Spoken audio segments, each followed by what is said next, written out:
Alrighty guys, your local butcher here, and I got a fresh slab of beef right here, a little bit of esports beef. So I'm sure you guys know Nickmercs. He was just literally shredded, just absolutely made Cabbage Patch Kids by Jeremy over there at the quartering. It's not a polite video by any means. The shots fired were not from a 22, more like a 50 cal. He was not gentle or fragile about it. But I gotta say, things were kind of taken out of context, and just to mediate this bad boy, I do watch Nickmercs content, and I do watch Jeremy's content for different reasons. They are completely different content creators. And I'm going to go ahead and mediate this bad boy and then give you guys my 2 cents. I know you guys want me to open up my coin purse and drop my 2 buffalo nickels, my shekels into the mix here, as I do have an opinion on this situation. Let's get this thing.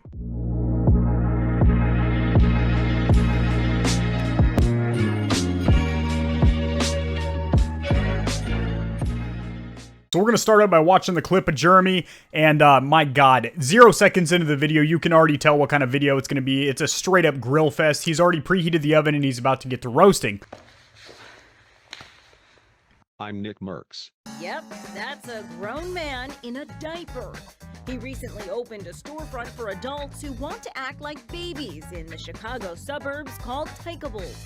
This is video of the owner inside his business. From an 11-foot crib to a ball pit, and adult diapers. Not everybody has access to a nursery. Oh, no beef with you, bro, outside of a little bro thing you did, bro, by flagging down videos, bro, on YouTube, bro, because they made fun of you, bro. That's pretty soft, bro. That's softer than, like, baby do, bro.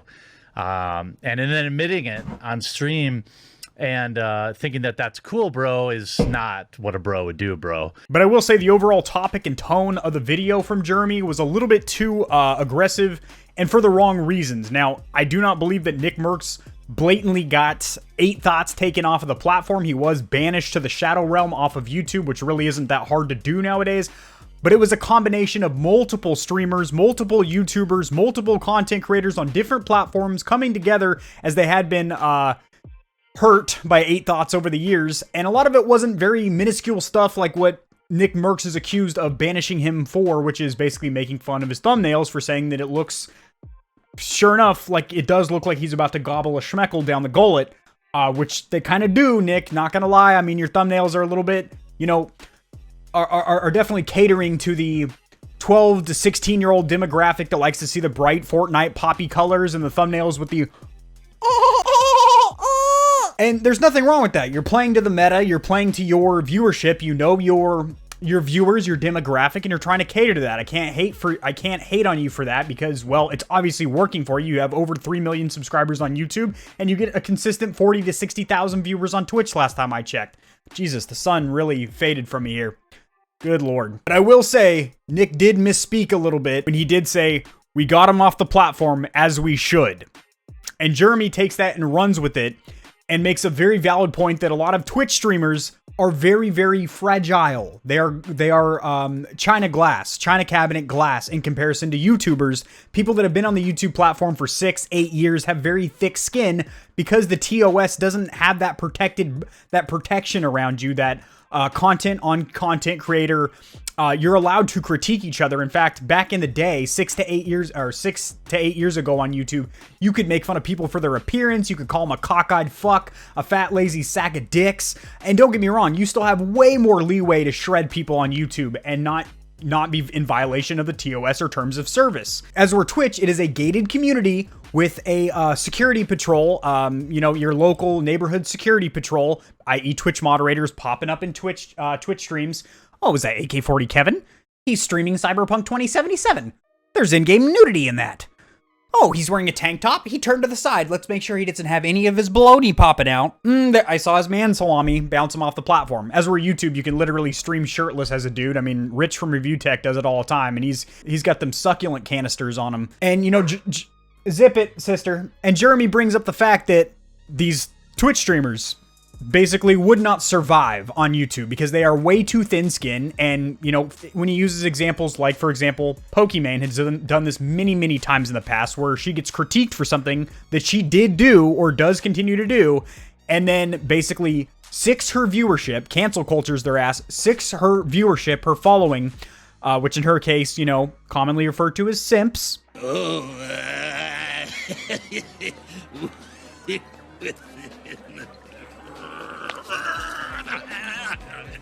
They all band together and either attack somebody's sponsors to get them demonetized through that venue, or attacks the platform itself, whether that be YouTube, Twitch, Facebook Gaming, Mixer before that was canned. And we don't do that over here. Not in this hood, not in YouTube. And a lot of Twitch streamers do this. Do I think Nick did this? No, not necessarily. Do I think he took part in Nate Thoughts getting bounced off the platform? Yeah. But it wasn't the whole reason he was banished. I don't think Nick is that thin-skinned or that fragile of a man that he's going to be like, well, he said it looks like I'm gobbling schmeckles on my thumbnails, so I'm going to get him banned. I honestly don't think Nick cares that much. For one, 8 Thoughts' channel, like Nick mentions, is pretty much abysmal in comparison to his following, and it's a it's an irrelevant channel in his grand scheme of things. So why is my autofocus bouncing all over the place? Jeez, I'm excited. My camera is excited, apparently. So we're going to go ahead and watch this clip from Jeremy and then discuss. Ultimately, there has always been this divide between Twitch and YouTube. Twitch streamers just simply don't understand all of the unwritten rules of YouTube, and that gets them in troubles at time, bros. And this is another perfect example. Essentially a YouTuber who made fun of his thumbnails, saying that they all looked like he was accepting a member into his mouth. Nick had a little bit of a Nick bro had a little meltdown, bro. Look, I'm just being honest. Is he wrong? Look at all of your thumbnails. I mean, maybe it's not going in your mouth. You know, maybe that would be one critique, but like the overwhelming majority of your thumbnails look like you're open for business. I mean, it's just a joke, man. Like, dang, why are you so soft? You're a multi-millionaire. You're one of the biggest streamers on Twitch. But last night, Ultra Bro, Nickmercs, got caught on stream saying this. Instead of thinking, they just fill in all the gaps with curse words, so I apologize. But I'm sure he's a real smart bro, dude, bro. Okay. Talking about my thumbnails and shit. Nickmercs thumbnails. He's an old Call of Duty idiot. So he's obviously seen the video. He pretends that he hasn't seen the video, just like all egotistical maniacs. I'm sure he's watched the video multiple times. Essentially a Call of Duty. The fact that you know all about their history and know, that, what they think and feel is, you probably watch more than one of their videos. Probably every time they make a video making fun of you, you watch it. That's a huge sign of a fragile ego. Yeah, there are plenty of videos critiquing me out there. Maybe some of them are actually good, but I don't spend my days worried about what other people think of me. That's just not what a self-confident individual or bro would do, bro. But I digress. The guy's been in the scene for like 20 years. He's still around, right? And he just hates everybody now because his channel sucks and gets no fucking views. Okay, irrelevant YouTuber by your words. I get it. Okay, cool. Then why are you so bent? I had him up my fucking ass too. So well, sounds like okay. So interesting. We took his channel down, as we should. I had some other. So we took his channel down, as we should. But when you are a multi-millionaire with, upwards of 50 to 75,000 people watching you every day, it looks really soft when you're flagging down, as you put it, an irrelevant YouTuber with no views. Let me coach you up here, dude, bro. I understand that sometimes, bro, there's an inclination, bro, to strike down a video that hurts your feelings, bro. I understand, bro. I've been there, bro. But, here on YouTube, bro, like, we don't play that. We don't do that, bro. We don't strike down videos making fun of us because we have this thing called thick skin, bro. People that do this type of thing get excommunicated from the community, bro. You could look up the Boulder King, bro. Matt Mundane, bro. Universally mocked for getting his feelings hurt.